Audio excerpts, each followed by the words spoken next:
Okay, we've got a packed agenda as always. So welcome to day 3. I feel like we're on a countdown. So day 3, we've had 2 sessions already, looking specifically at policy, looking at enablers in this space. So today is very much about now how we get into some of the practical tools. So today, prioritization, mapping, and risk. So Anna, if you can go to the next screen. That's brilliant. So as we've said before, this is Action Sustainability. We are a consultancy company, have been in play now for about 14 years. We cover lots of areas. This is obviously a modern slavery and human rights focus, but you can see from the screen there's a huge range of things that we do in this space. In terms of the team, my name is Helen Carter. I'm the lead consultant for modern slavery and human rights within the school and in Action Sustainability. And you can see the team. You would have seen EJ yesterday and on Monday. And today we have Anna, and Sam is our researcher who's working in the background. And if you can go to them, thank you. Here's just a quick picture of some of the clients that we've been supporting over the last few years around modern slavery and human rights in particular, ranging from everything to training, to due diligence, to risk assessment. So it's a space at the moment that we've been really diving into organisations' approaches within this space. I know if you can go to the next one, thank you.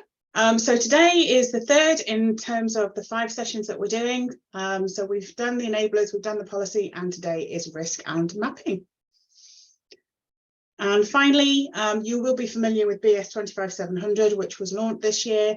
The whole 5 days are really about trying to help you understand all the little different pockets of good practice within this space. So everything that we've been going through over the last 2 or 3 days and everything that we'll go through tomorrow, some of what we go through on Friday will all help you when you're trying to get to grips with what 25700 is doing.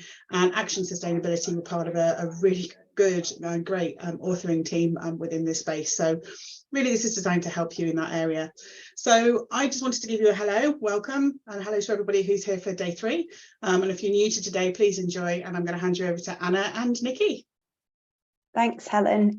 Yeah, so if you've been with us the last few days, you'll be familiar with the setup that we've got. But for those of you joining us for the first time today, welcome. Hopefully you'll stick with us for the rest of the week as well. We want you to participate in this. So whilst it's a webinar and we can't see each other, we still want your participation. So we'll have a little Menti poll at the beginning to get our brains warmed up into the space of modern slavery. Then we've got the Q&A function as well, which is available for you all to drop your questions in, and we'll deal with those as we reach the end of the session. Share your feedback at the end. There'll be a questionnaire sent round after these sessions for you to share your feedback with us. What did you enjoy? What did you not enjoy? Did you learn anything? And the slides are being currently recorded. So this session's been recorded. So for those of you who missed the last few sessions, you'll be able to receive recordings of those. And this session will be recorded for you to refer back to. So obviously we had EJ the last couple of days, and she presented the scale of the issue and what slavery looks like, with practical points on policies and enablers. And if you, as I say, if you missed these sessions, they were recorded, so take a look. But today we're focusing on modern slavery risk. So the agenda for this lunchtime is we'll start with what modern slavery risk factors are and how to assess and set priorities to take action, what supply chain mapping is and how it can help to identify risks. We'll hear also from Nikki, who's on this webinar today, and we'll introduce Nikki a little bit later on, from real life experience in supply chain mapping on a major project.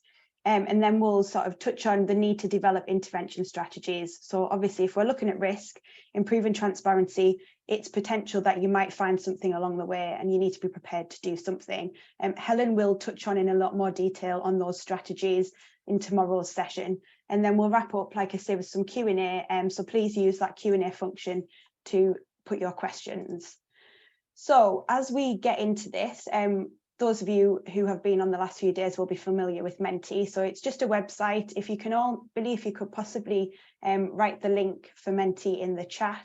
And if you can go to the website for Menti and type in the code, which is on the screen there, 24730889. Again, we'll add that in the chat. So I'll give you all a little bit of time there to head over there, and we'll do a bit of a warm-up session.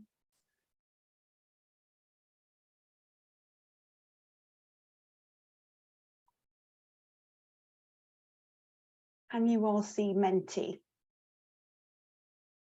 Brilliant. Okay, so first question. Does your organisation have a risk assessment process? Give you all a few seconds to put your answers in.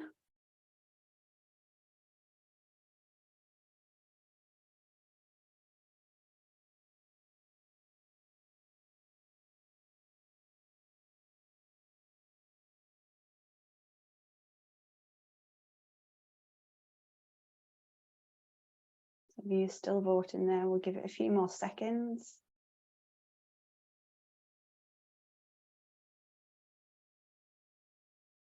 Great.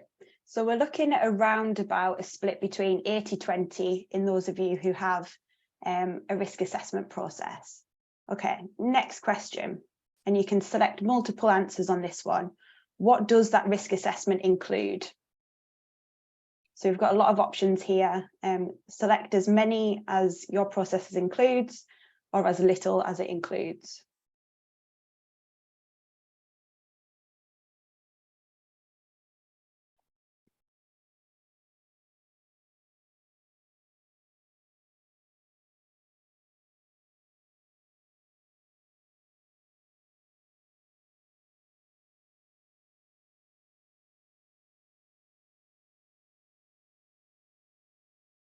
Okay, so we've got the majority of answers in now, which is great. Thank you very much for that.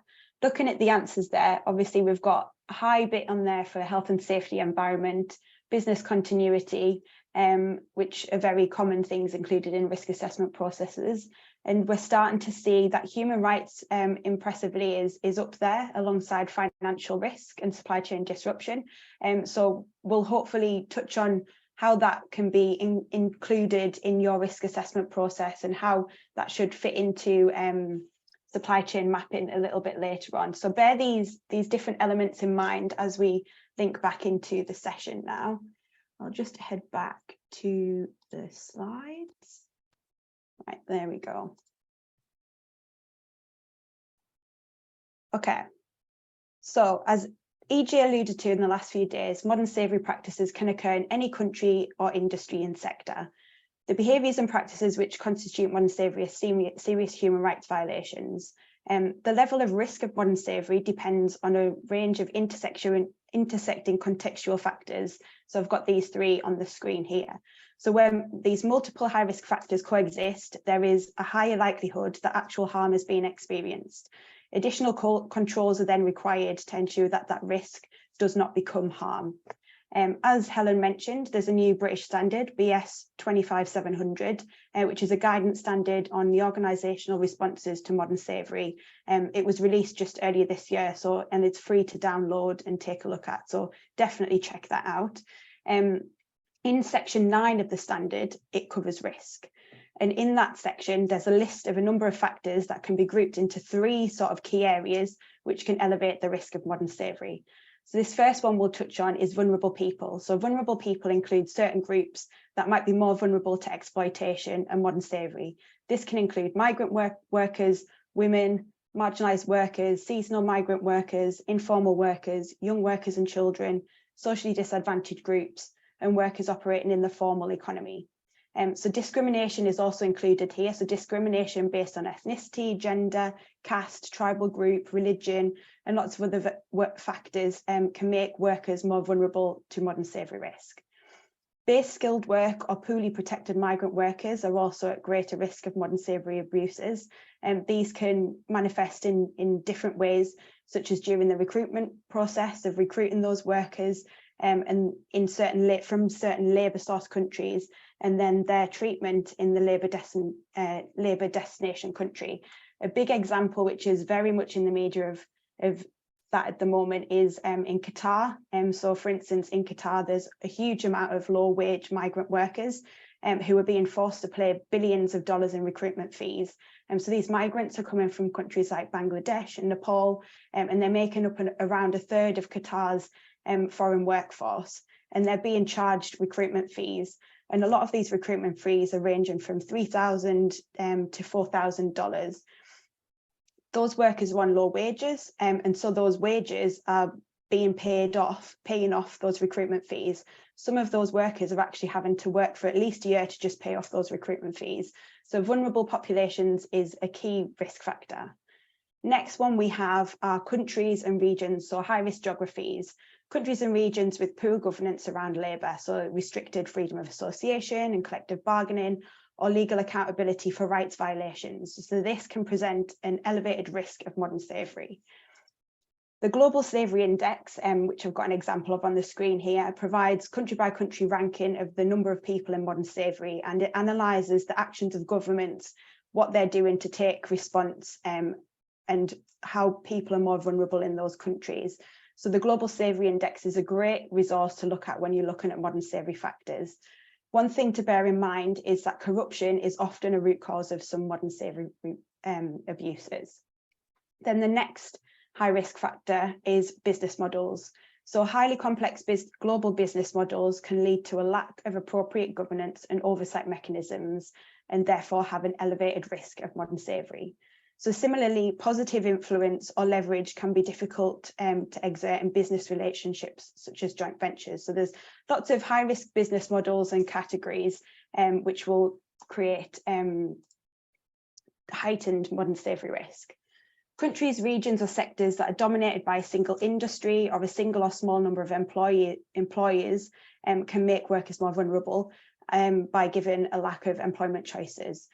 Fluctuations in demand and supply for labour can also increase modern slavery risks, as monitoring of workforce well-being, labour providers and recruitment channels are more challenging. And modern slavery is often deprioritised against this when you're looking at a high demand of just needing workers there and then. Also, the relationship of the supply chain can vary between industry sectors. So lots of different industries where perhaps you've got short-term, frequently changing and project-based relationships with your supply chain can create a heightened modern slavery risk. Again, fluctuations in demand and supply chain lead times, supply chain continuity and response to different compliance risks. Obviously, as we've seen over the last couple of years, we've had some huge global issues, and we've had war, we've had pandemics, we've had leaving political situations. All of these can also heighten modern slavery risk factors because of the different business interactions within the supply chain.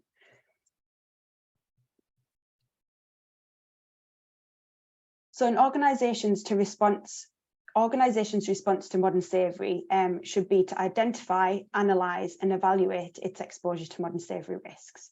So to do this, it's obviously good to do a risk assessment.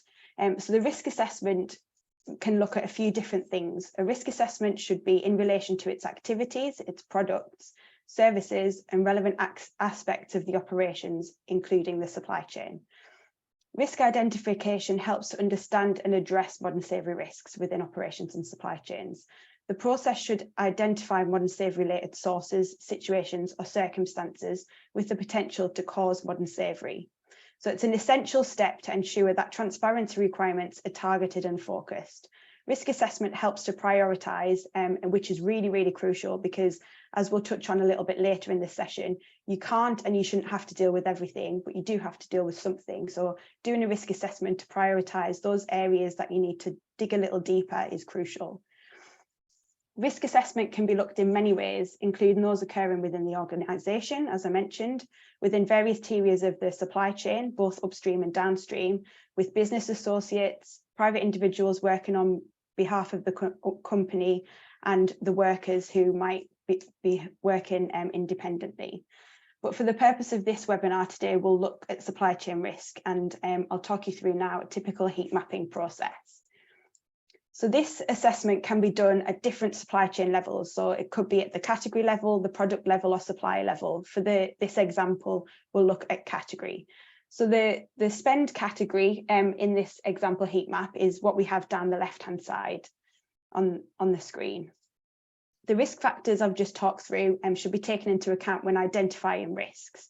So consider these within the spend categories, the product or the suppliers, which risk factors are intersecting. So does it involve vulnerable populations? Is it sourced from a high risk geography? Is it part of a high risk business model or sector? Risk analysis should also involve a detailed consideration of uncertainties such as risk sources, business relationships, supply chain, consequences, likelihood, event scenarios, and other controls that are affecting the effectiveness. And finally, the process should be done through consultation with multiple stakeholders. This aims to bring together different areas of expertise, taking into account different views, so facilitating risk oversight and decision making, and then it builds in a sense of inclusiveness and ownership of the risk. So this stakeholder involvement throughout this process is crucial. And then at the end of this process, you'll have a heat map.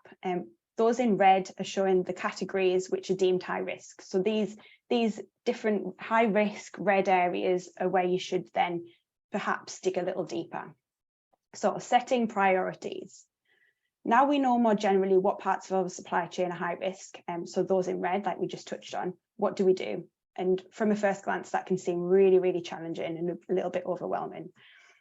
Many organizations have complex operations and supply chains, which involve thousands and thousands of other entities. Sometimes it can blow your mind when you think of all those different connections that you have within your organization. This means it might be impossible for you to immediately assess and take action to respond to the modern slavery risks associated with every part of your entity's operations and supply chains. So like I mentioned earlier, to tackle this, you should prioritize which risks you respond to first.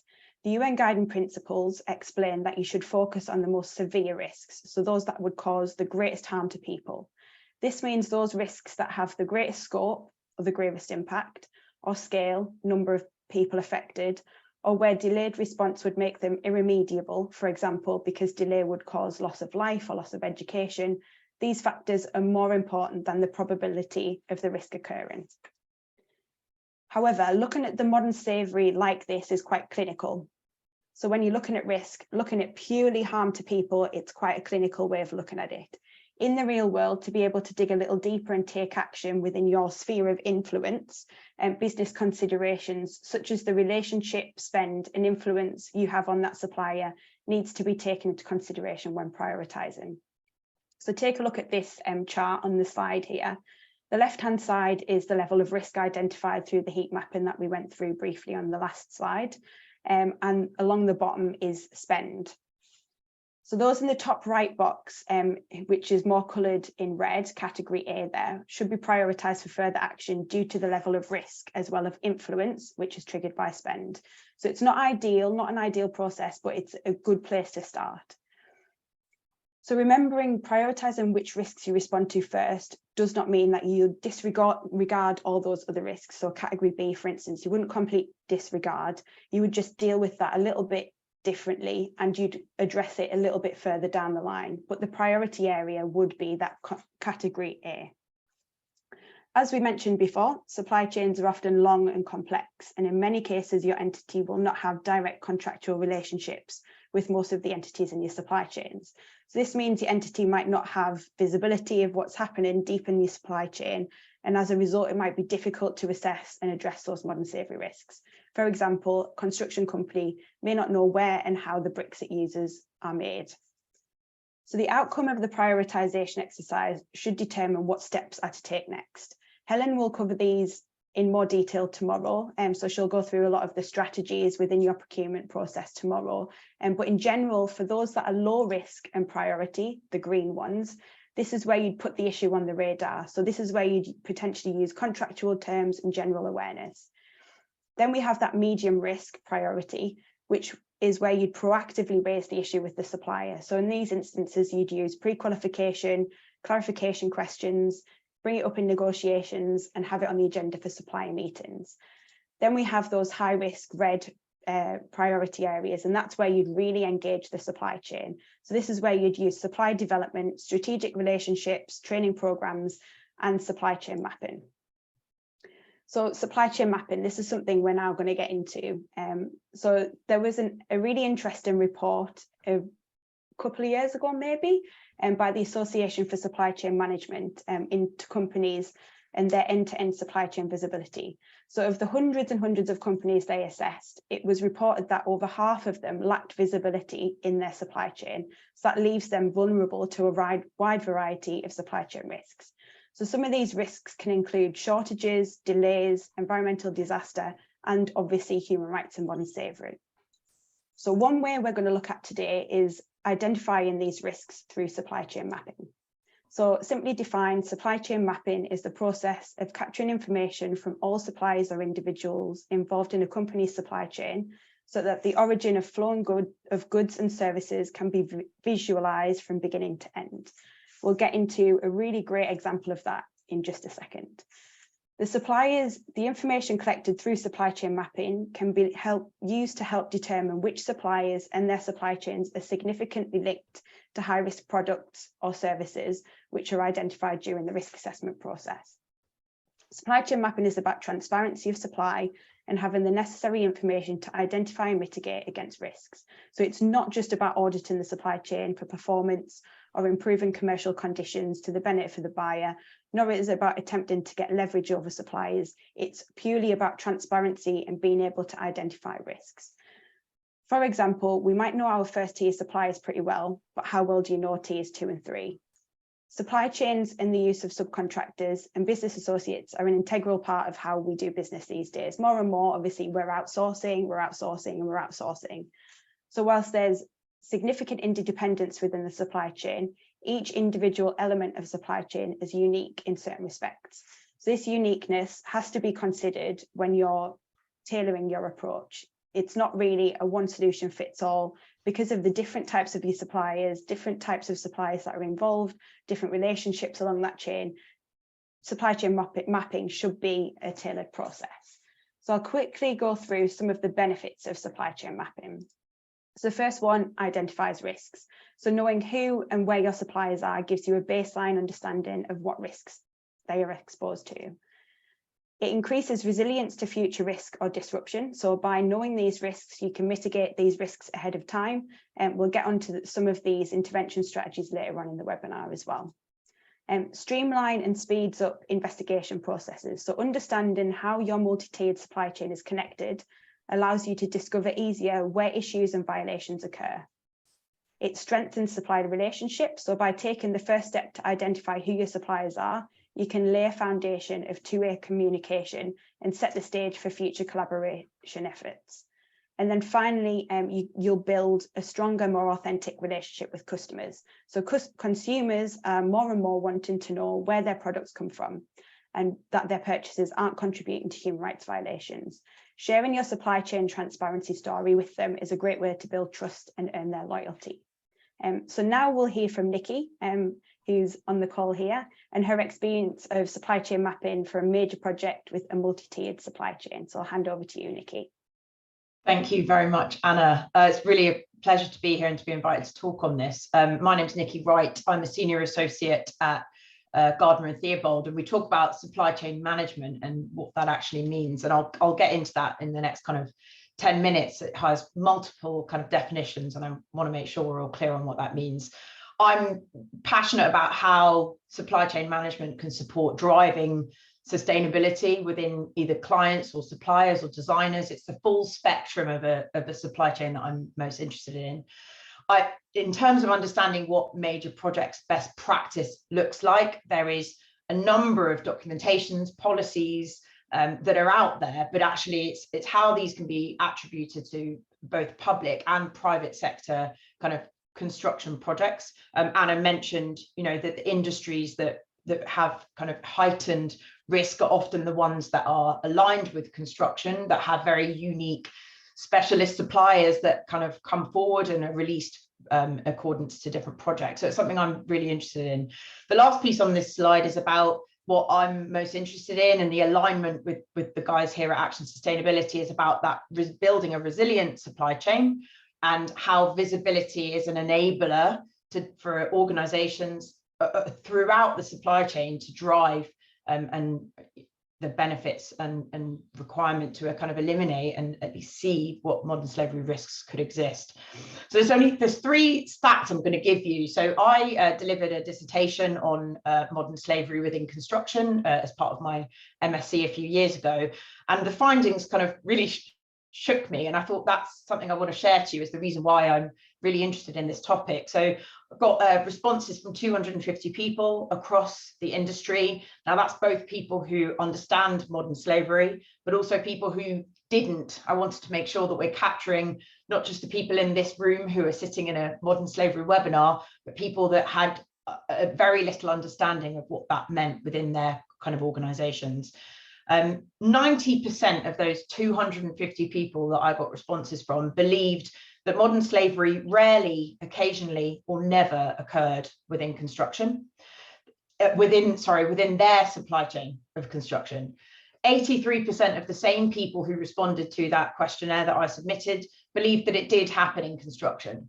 So you've got a group of 250 people, the majority of which don't believe it happens within theirs, and 83% of which believe it happens in construction.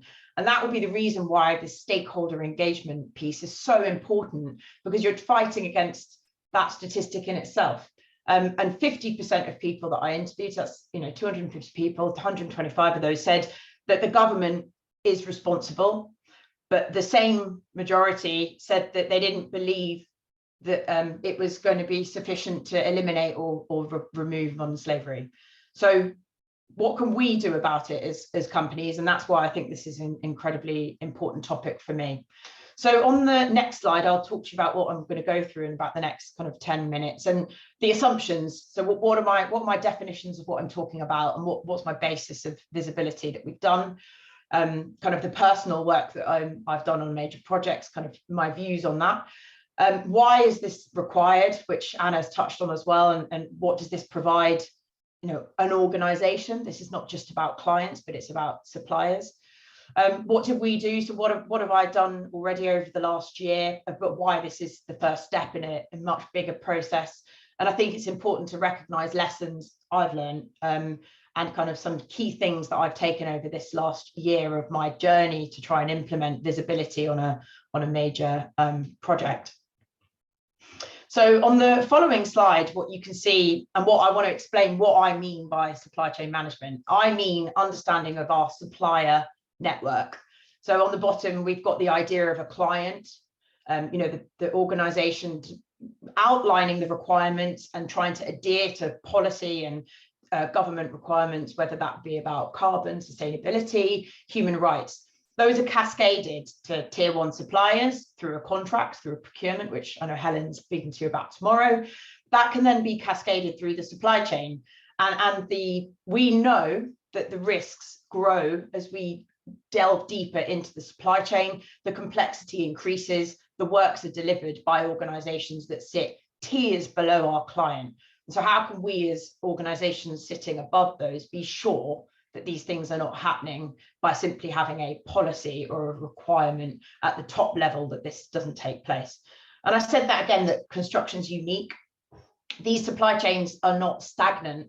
This is not a manufacturing process. These are not stable supply chains. They change every project, and that adds that kind of complexity and heightens the risk, in conjunction with the second thing Anna mentioned about market shocks. Now, these market shocks that are impacting and providing volatility, again, heighten the risks that exist.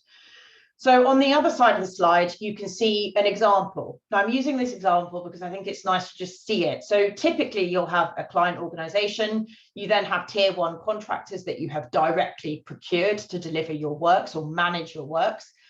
The visibility we have, a client would have of those suppliers exists. And you may have visibility of your key tier 2 subcontractors or the people delivering the works.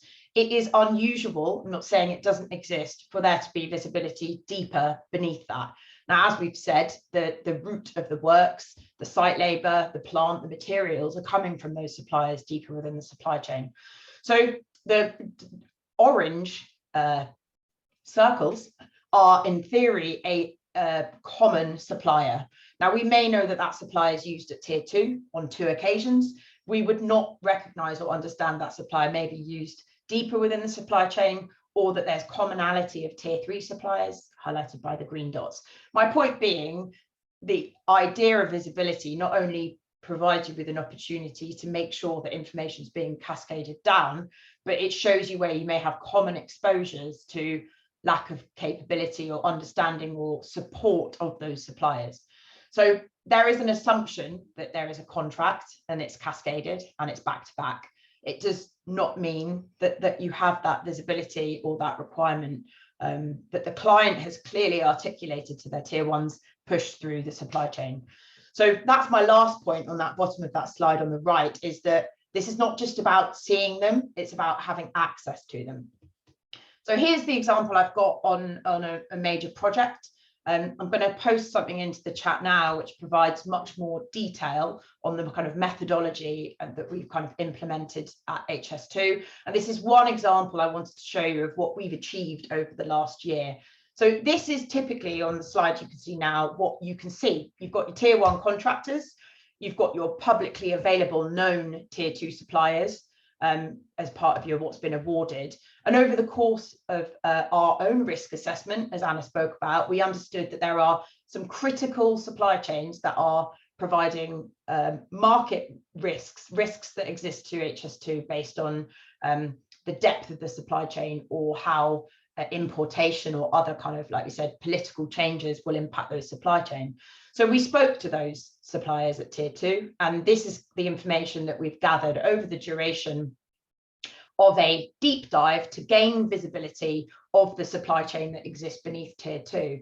Now, the benefit is that this is not just about gaining visibility in silos. This is about how the kind of head organization or top of this supply chain can gather a view on common issues that sit within the supply chain and understand how information is being cascaded. Each point on this is a person and a company and contact information. This is not a pool of information that cannot be accessed. And this is the route by which you can share and understand where risks exist. And that's really the primary piece that we're trying to share on here. So this can be mapped. We talk about geographies being important, and that's what you can see if this is not on a family tree, but on a kind of geographical map.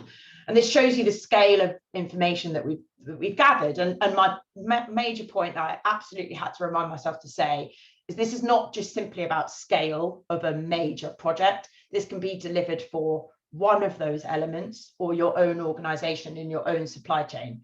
So it's promoting what you're doing to ensure visibility, which is coming thick and fast onto both public and private sector organizations to have when questions come about in terms of the Ukraine conflict, importation issues that we're seeing, and other political issues. So this map shows you the scale of a highly UK utilized supply chain. But of course, there are organizations that exist outside of the UK providing materials, plant, labor, and logistics outside of that. So on this slide here, I want to just briefly explain that's a massive geographical map. It looks like it takes, significant effort to deliver something like that for a program at the scale of HS2. But what you can see on this map is the colors can represent either a high risk category area. They can represent specific sites that you can implement and understand your supply chain. And you can see that very quickly you can map and understand how that supply chain exists outside of the UK, and also to understand the supply of materials, which Anna said in reference to kind of, where are your bricks coming from? So we can follow that chain through to the bottom. And really, this is about gaining visibility down to a commodity level. Because if you don't have visibility down to the commodities, how can you evidence where your materials come from? It's impossible. This was very heavily involved with the idea that direct communication is the most important piece of work to do. This is not simply about mapping, it's about receiving and understanding risks, qualitative discussional risks about what they're finding most difficult, so that you as the client, wherever you sit within the supply chain, can respond accordingly. And the bottom point I said there is very much around this being an enabling factor. So we understand this is the first step, but if you don't have this, you don't have a route to access what the issues are. You can't provide support because you cannot physically reach these organizations in order for you to drive your goals and alleviate the kind of heat map that we saw earlier on in the session. So on the other side of the slide, we've got an idea of the common questions I'm typically asked. So the biggest thing on this is, what does this provide? And this provides, as we've said, the enabling tool to understand where risks might exist. This is not the answer. This is literally step one. This does not require significant resource to deliver. It just requires a few people who have capacity to drive an understanding and engage with suppliers following the most critical paths. Of course, you need an objective view. This is not about all people in organizations calling up and having a conversation. This is about an objective, strategic way of doing this, but it can be done. If we've done it for the scale we've done it for, with a team of four people. This doesn't use technology, although we've got a beautiful map. That's Power BI, right? So this is not an offline system or portal that you need to implement into your business. It's Microsoft, it's in-house, and yes, it will require some learning of how to do this, but that's something that the business can understand is a requirement in order to have this kind of geographical mapping. And how does this provide us with an opportunity to drive sustainable goals? So you can understand from seeing that map the drivers. You can drive resilience by understanding your risks. You can drive an understanding of where and what your products are coming from. And that in itself will help you drive those goals, which comes on to the learnings that will pop up. On the first learning on there is assumptions are made while the contract's cascaded through from your client to your tier threes. Like it's something we expect. And that's kind of an ill-informed assumption about how these things are cascaded. This is not, and Helen has said this to me before in our discussions previously, this is not about achieving perfection. And you may open Pandora's box, but you have to start, the journey has to commence. And I think that's the way we've taken this. This has absolutely been a journey on how we achieve visibility and the benefits that we can gather. Again, a point that's been said a few times on this call already by Anna and I is stakeholder engagement. It's difficult if you're dealing with a person within my statistic that doesn't think it's a problem within their business, but knows that it exists. So what are the opportunities or statements that you can make about what else this can deliver for your business? This is a wider opportunity for your business.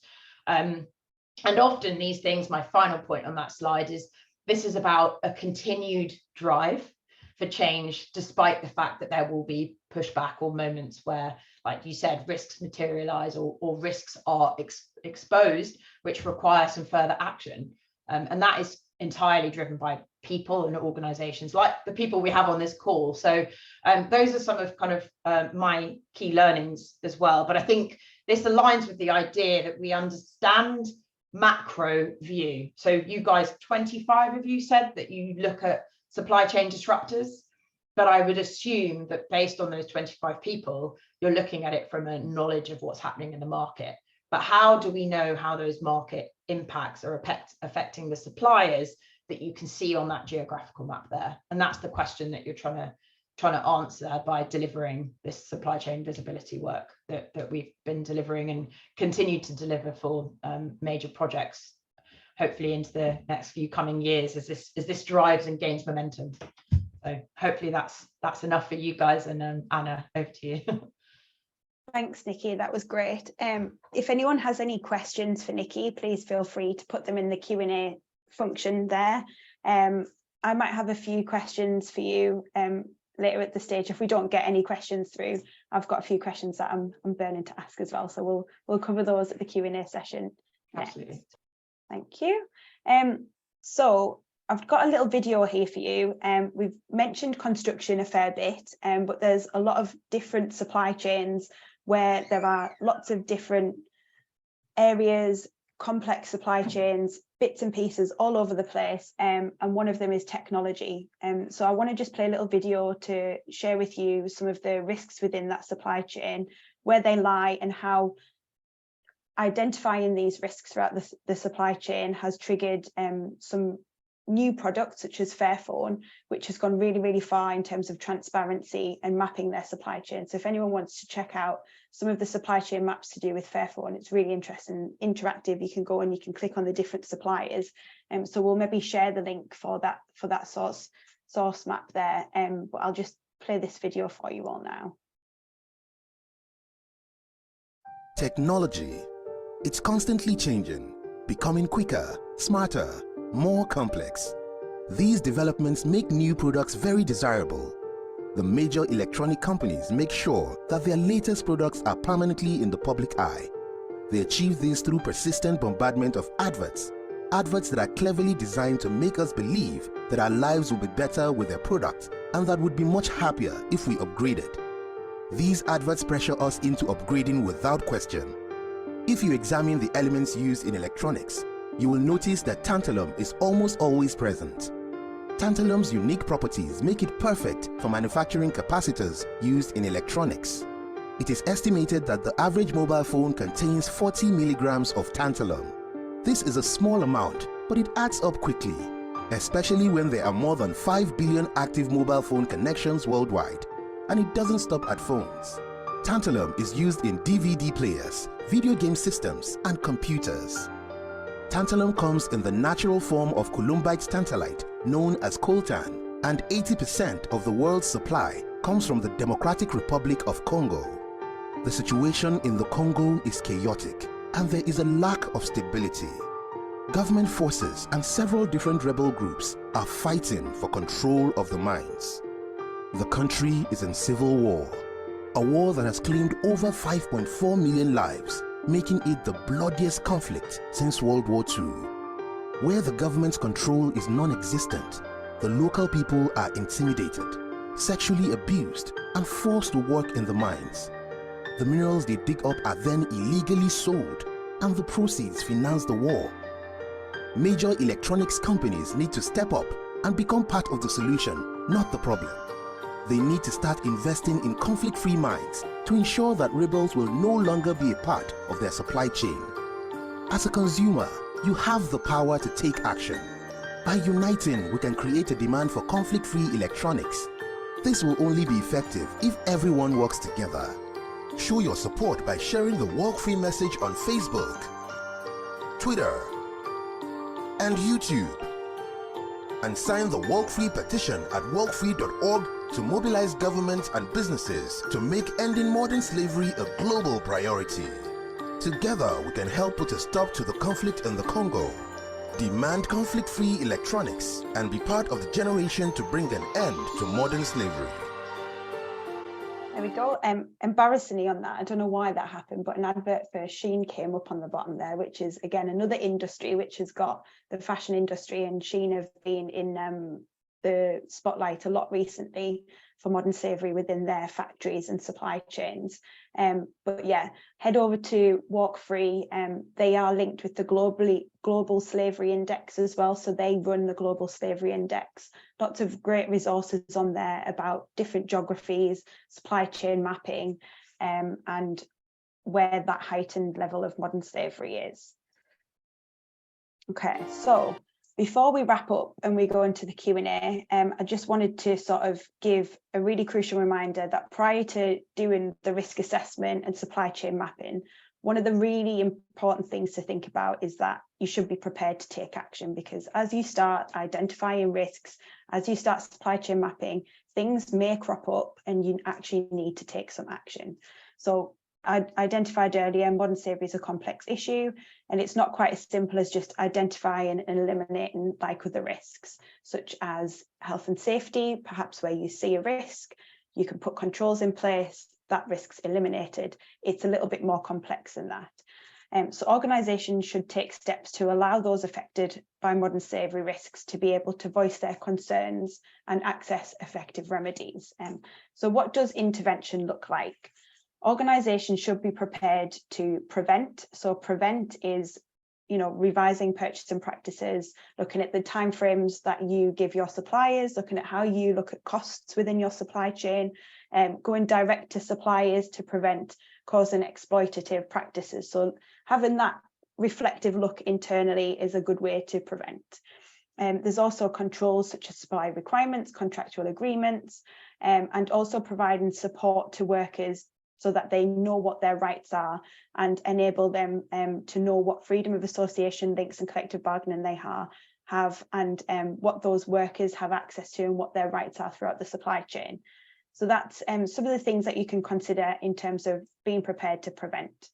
Being prepared to identify, so training people to spot the signs, doing audits, site visits, checks, assessments, also having given access to grievance mechanisms, so having whistleblower and hotlines, and also demonstrating how allegations via these procedures are then to be addressed. So don't just make it accessible for people, actually demonstrate when you report something, what's that process going to be like? Because for someone who's seen something that isn't very nice, they may be in potential space of harm.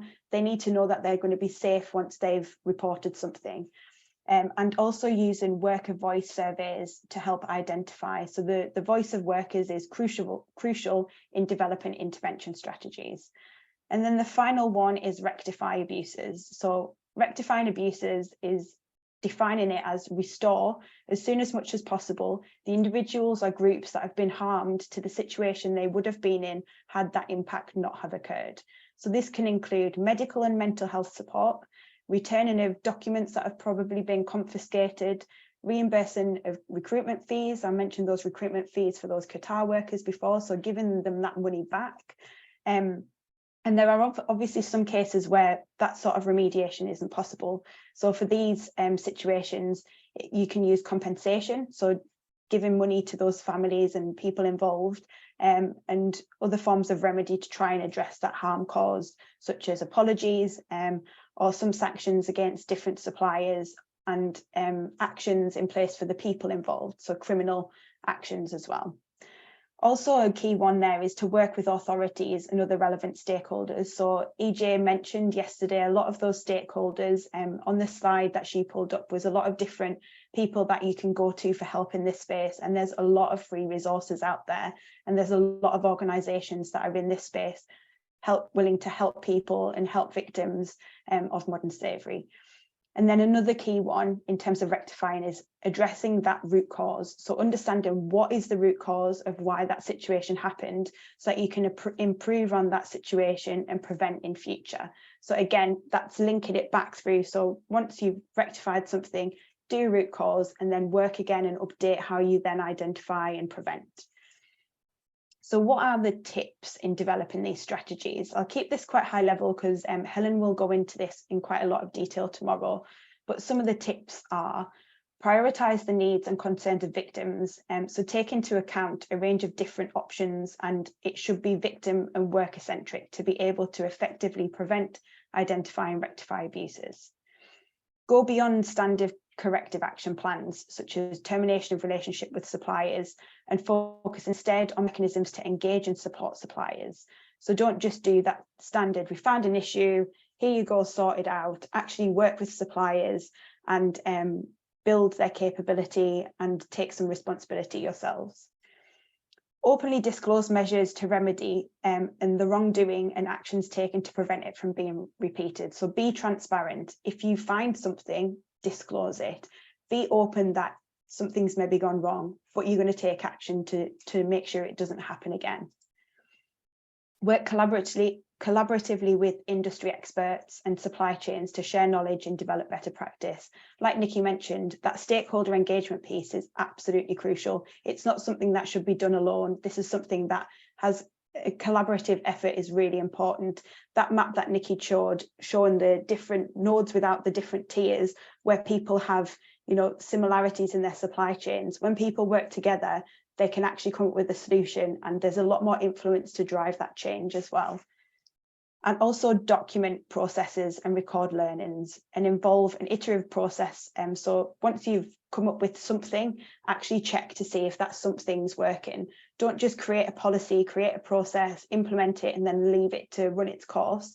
Keep checking, do internal audits, check to see if it's working. If you have a process in place and nothing has been identified using that process, more often than not, that's a warning sign that it's maybe not effective in the use of that process. So keep checking and record learnings and share learnings as well. Okay, so we're now on to question and answer. I can see we have a couple of Q&As in the chat there, and we've got Helen back on as well to help answer some of these questions. So I'm just going to open up some of these questions here. So the first one from Zara, do you know if the Global Slavery Index is likely to be updated as was last from 2018? And do you recommend the US Trafficking in Persons report, which comes out annually? So the Global Slavery Index released from the ILO, they released some newer figures. So there were very high level figures that were released earlier this year.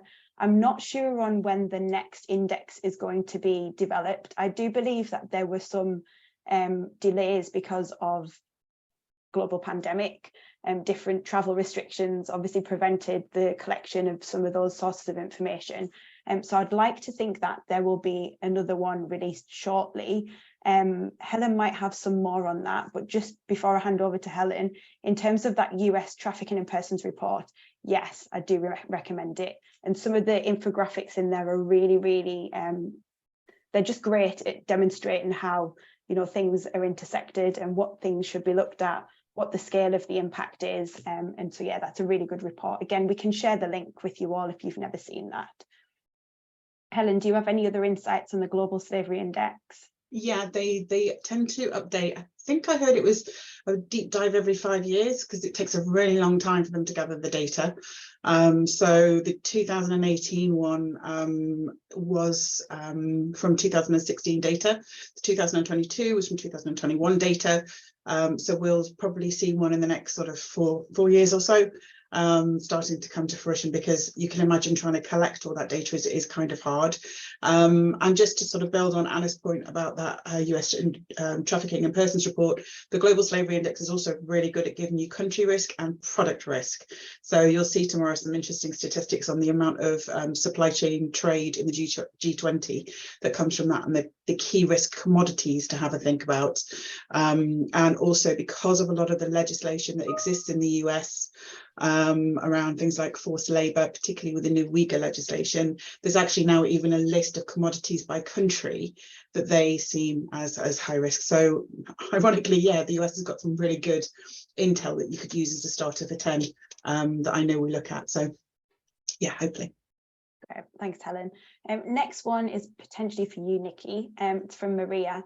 Without purchasing power behind you, getting that visibility beyond tier 1 is difficult. So I suppose it's not really a question, but it is a statement. It is difficult. But do you have anything you want to share on that? So I'm going to combine the question from Maria with Lucy. So Lucy said, "Would love to hear your approach to engaging with your immediate suppliers and asking for details about their suppliers. Was there reluctancy?" So the first statement assumes I experienced reluctancy, and the second one is saying you did it, and was there kind of difficulty in sharing that? No, there wasn't. So if you speak about the reason why you were trying to gain visibility and there is pushback, that in theory goes against significant requirements that exist from your first tier suppliers to try and achieve kind of many of the requirements that are outlined to them. So I would predict, my experience tells me that there is a connection between the client and your tier 1s in terms of KPIs and supporting the overarching success. However, beneath that with tier 2, there was no purchasing power. So this was all sat outside of a contractual obligation. We were very clear to make sure that we were explaining our objectives and why we were trying to gain visibility, but also very clear on how it would support them as a business by not just having a one-way conversation, but allowing an open door to receive information and feedback through a channel that had never been supported before. So I would say every supplier we gained traction with throughout this whole process, you can see the scale of it, we only ever received positive engaging and support from those suppliers. So that's the hundreds of suppliers we have done that with for a kind of obviously very major program. But I think that should give some kind of indication of it is difficult, but we received no reluctancy. So I think it's the assumption that it will be more difficult to engage than not, which I hope answers in both in that space. But yeah, they shared the information very clearly about their suppliers, and then we were very clear that the information they shared specifically about problems would only ever be collated as an overarching theme of risk if it was kind of explained on a multiple basis. So you've got to have that you know, say confidentiality, that the problems they share are to be raised in the right way. This is not a blame game construction-led scenario. It's very much around how we change that mechanism. So I hope that answers those in a two-part way. Thanks, Nikki. And then another question from Peter. Was your approach to supply chain mapping well received by procurement colleagues, or did it take time and effort to convince them of this approach?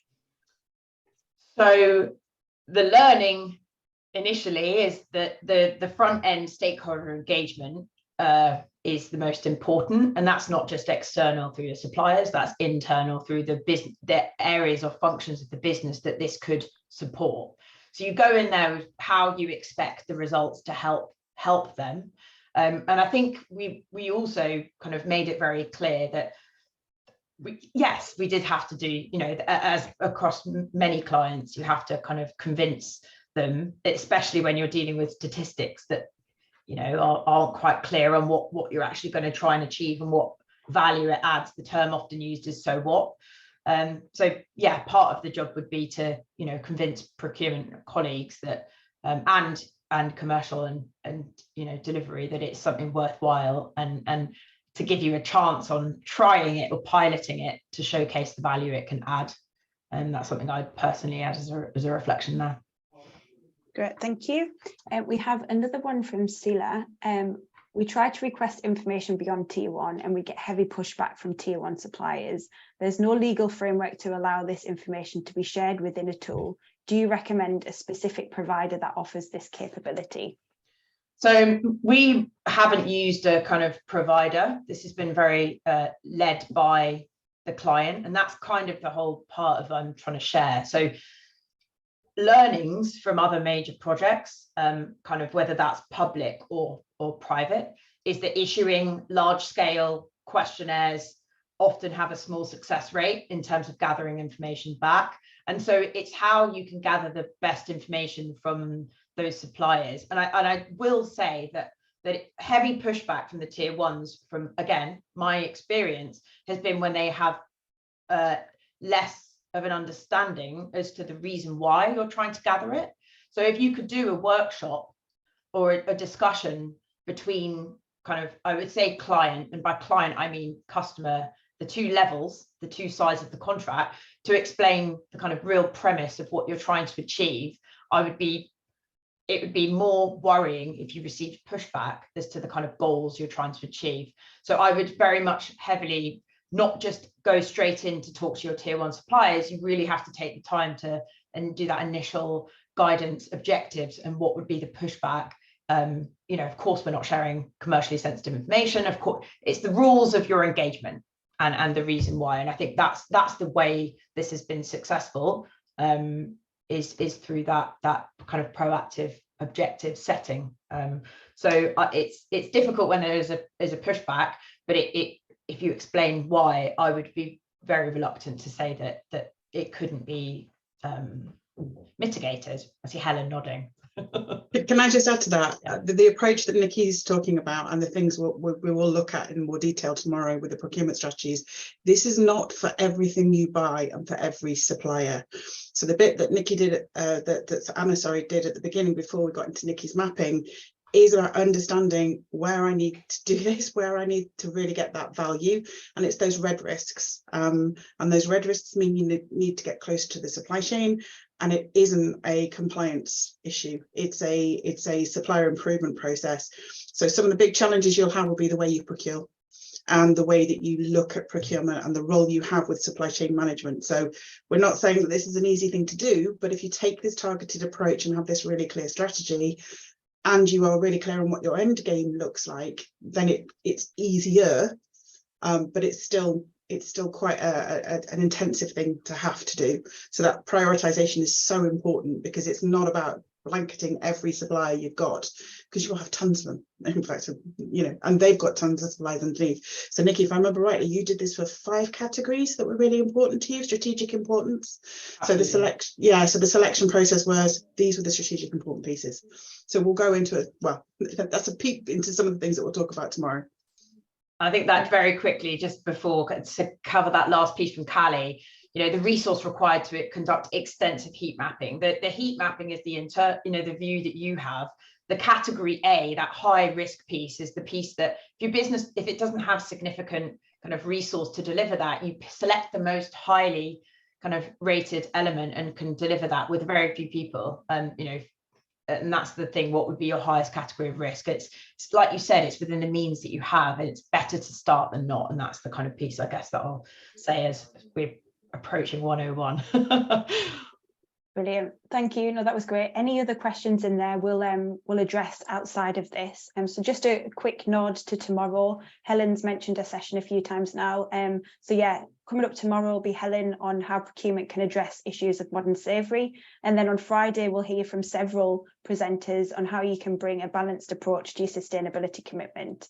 So yeah, thank you from me for attending. Thank you, Nikki. Thank you, Helen. Here's my contact details if anyone has anything they want to speak to me about following this session. But thank you very much, and hope everybody has a nice rest of their Wednesday.